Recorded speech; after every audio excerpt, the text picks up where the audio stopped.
तो भगवान ऐसे बचपन में बहुत सारी लीलाएं की है।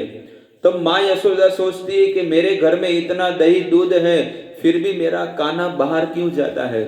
तब माँ यशोदा ने सोचा, मैं दासियों के द्वारा है ना सब माखन बना रही हूँ, इसलिए भगवान नहीं खा रहे हैं। लेकिन अब मैं क्या करूँगी, मेरे हाथों से दही दूध मक्खन जो है ना, वो उसको दही को भिगोकर मंथन करके अपने हाथों से मैं भगवान को, कृष्ण को खिलाऊंगी।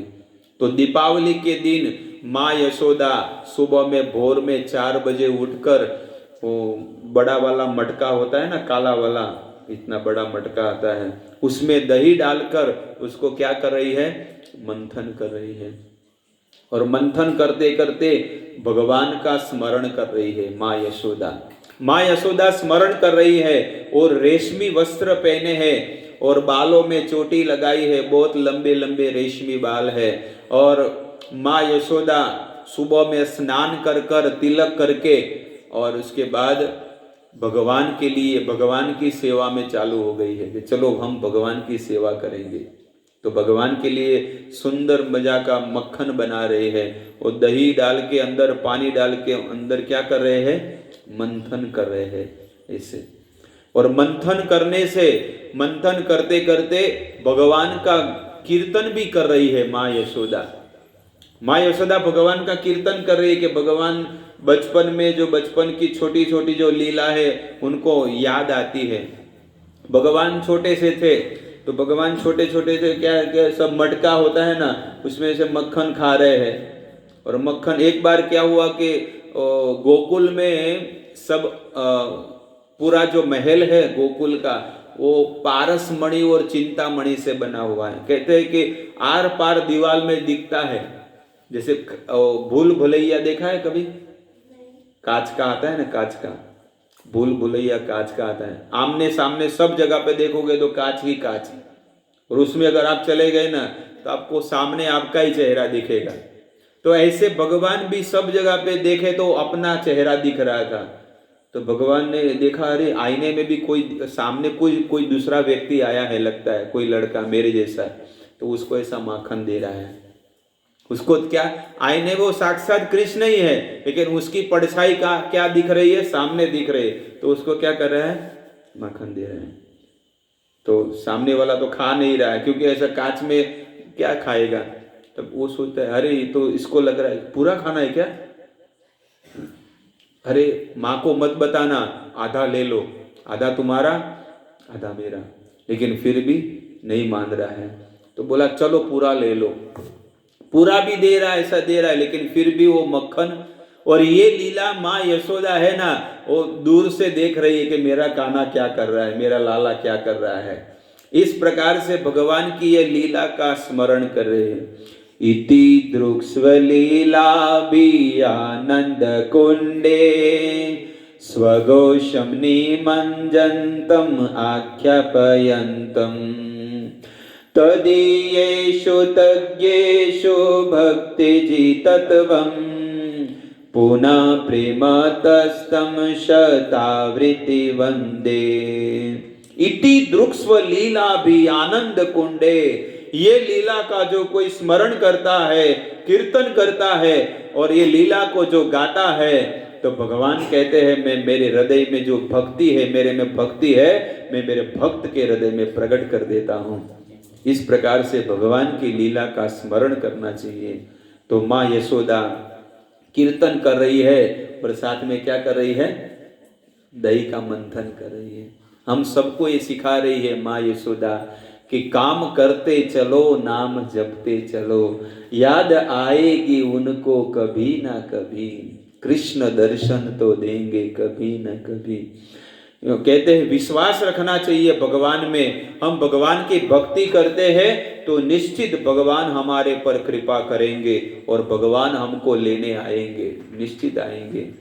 जैसे मीराबाई को आए थे, नरसिंह मेहता को आए थे, संत तुकाराम को आए थे, ज्ञानेश्वर को आए थे, नामदेव को आए थे, सबको लेने आए भगवान। लेकिन वो जीवन भगवान के लिए जिएंगे तो आएंगे, संसार के लिए जिएंगे तो संसार वाले 4 लोग उठा के शमशान में लेके जाएंगे, बस लेकिन अगर भगवान के लिए जीवन जिएंगे ने तो अंत समय में ठाकुर जी आएंगे। तो गुजरात के भक्त लोग कहते हैं, समय मारो साध जेवाला, करो हूं तो काला वाला। ये भगवान के भक्त कहते हैं कि जब मेरा अंत समय आएगा तो भगवान आप मेरे सामने रहना। मारो अंत समय जारे आवे प्रभु, तमे रहजो या नैनो निसामे प्रभु। मने मुक्ति मळे के ना मळे, मारे भक्ति तमारी करवी छे। मेवा मळे के ना मळे, मारी सेवा तमारी करवी छे। मारो अंत समय जारे आवे प्रभु, तमे रहजो या नैनो निसामे प्रभु। मने सेवा मने मेवा मळे के ना मळे, मारे सेवा तमारी करवी छे।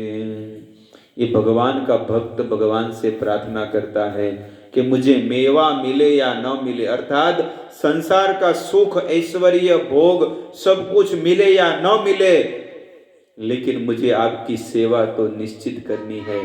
पूरा जीवन भर मैं आपकी सेवा करता रहूंगा, करता रहूंगा, करता रहूंगा।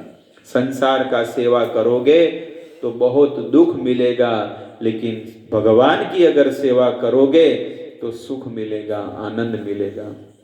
हम लोग यही सोचते हैं, कभी कभी लोग सोचते रहते हैं, अरे मेरे पास धन है, गाड़ी है, बंगला है, बड़ी बिजनेसमैन है, सब कुछ है, लेकिन फिर भी मैं दुखी हूं। और एक भगवान का भक्त है, उसके पास कुछ भी नहीं है, फिर भी वो इतना सुख और आनंद में क्यों है? क्यों? क्योंकि आपके पास संसार का तुच्छ वस्तु है, लेकिन वो भक्त के पास विश्व ब्रह्मांड के नाथ भगवान श्री कृष्ण है। और जिसके पास भगवान है उसके पास सब कुछ आ गया,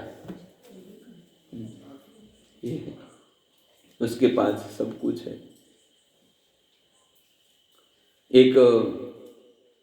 एक साधु के पास गए एक व्यक्ति और जाकर कहा कि साधु को जाकर बोलते हैं, अरे आप तो कितने बड़े त्यागी हो, आपने घर परिवार सब कुछ छोड़ दिया,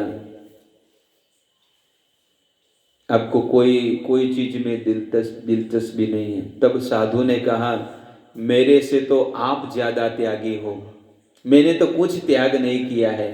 मैंने गाड़ी बंगला घर परिवार सब रिश्तेदार ये सब लोगों को त्याग किया है, लेकिन आप तो मेरे से भी बड़े त्यागी हो।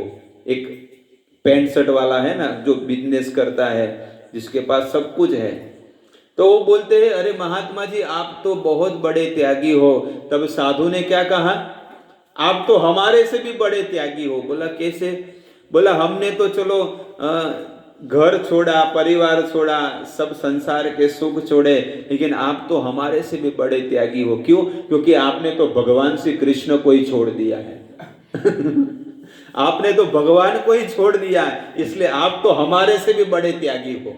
हमने तो कुछ त्याग नहीं किया है, लेकिन आप तो हमारे से बहुत बड़े त्यागी हो। आपने सब संसार की चीज पकड़ के रखी है, लेकिन जो विश्व ब्रह्मांड के नाथ है उसको ही आपने छोड़ दिया है, इसलिए आप हमारे से बड़े त्यागी हो। इसलिए आपको कोटि कोटि वंदन है। ये है चीज है।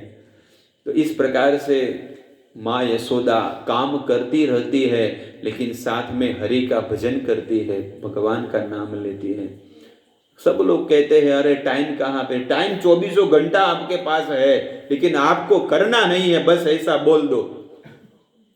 समय सबके पास है, लेकिन करना नहीं है। घर से यहाँ पर आए तो मूंगा मूंगा बोलते हैं ना, क्या बोलते हैं?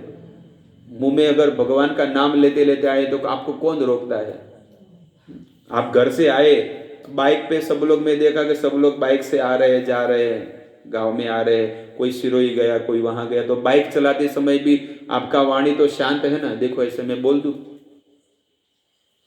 मैं भी शांत बैठा हूं, लेकिन मैं बोल रहा हूं ना, मैं भगवान का गुण गा रहा हूं और कितने लोग सुन रहे हैं।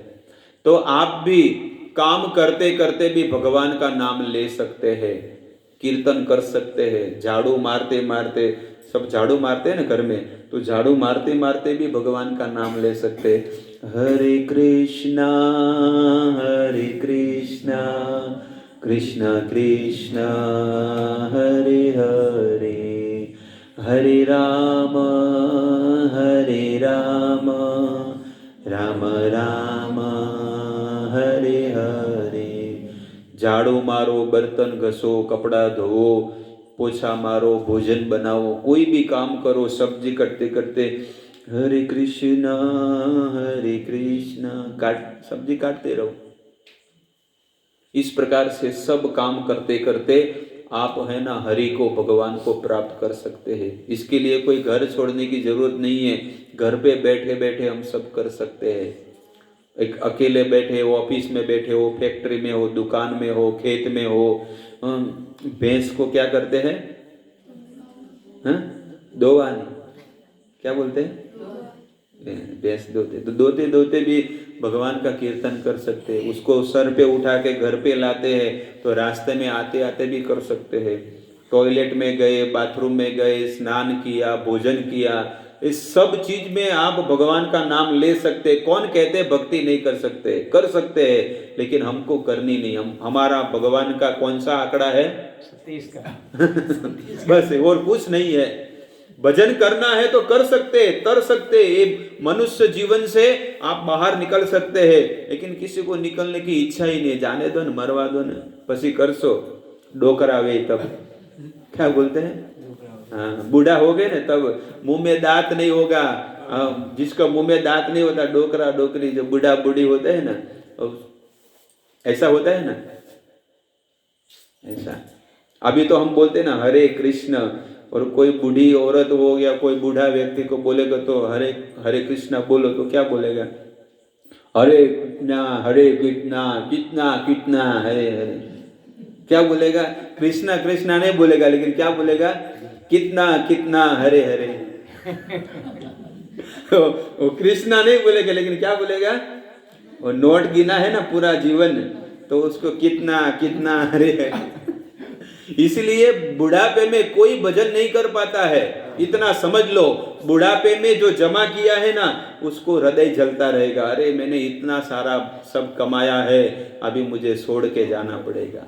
लेकिन पूरा जीवन भजन किया है ना, तो उसको कुछ नहीं परेशानी होगी। बस वो तो ठाकुर जी को याद करता करता शरीर का त्याग कर देगा। तो इस प्रकार से दामोदर लीला की कथा बहुत ही पूर्ण और पवित्र है, परम पवित्र है।